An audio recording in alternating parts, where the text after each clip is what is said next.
First of all, after considering his nomination to be Secretary of State, I will be casting my vote against him today. For the 11 years that I have served on the Senate Foreign Relations Committee, I have taken the role of advice and consent of State Department nominees seriously.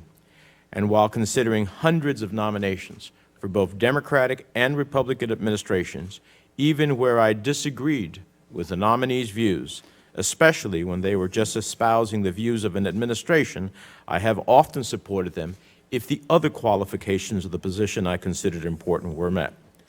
I respect Mr. Tillerson's experience and willingness to serve his country, but after our private meeting and lengthy public confirmation process, I remain deeply troubled by a number of Mr. Tillerson's responses and beliefs. I am not convinced that Mr. Tillerson shares a worldview that the United States foreign policy must be rooted in the values that strengthen us as a nation, championing democracy, upholding the rule of law, protecting human rights. And as I said during his hearing, business deal-making is not diplomacy. And I remain doubtful that Mr. Tillerson would fully embrace a wide-ranging policy to strengthen our alliances and forcefully confront our adversaries. It is not the type of moral clarity I would have liked to have heard him espouse. Additionally, I believe Mr. Tillerson was not entirely forthcoming in his response to my questions about both his personal and ExxonMobil's lobbying against sanctions, one of the most powerful tools in our arsenal of peaceful diplomatic levers, and many of which I have personally written. If I am charged with the responsibility to advise and consent, if I am to vote affirmatively for a nominee, I need honest and transparent answers.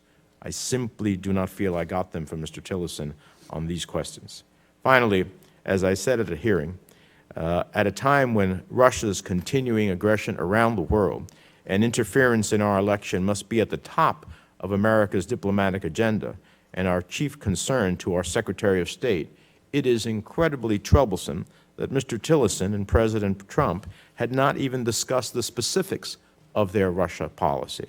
I don't know how you choose to accept the position of Secretary of State when you don't have a global discussion, and if you did have a discussion, you don't even talk about Russia between what is happening in Ukraine, Aleppo, and in our own elections.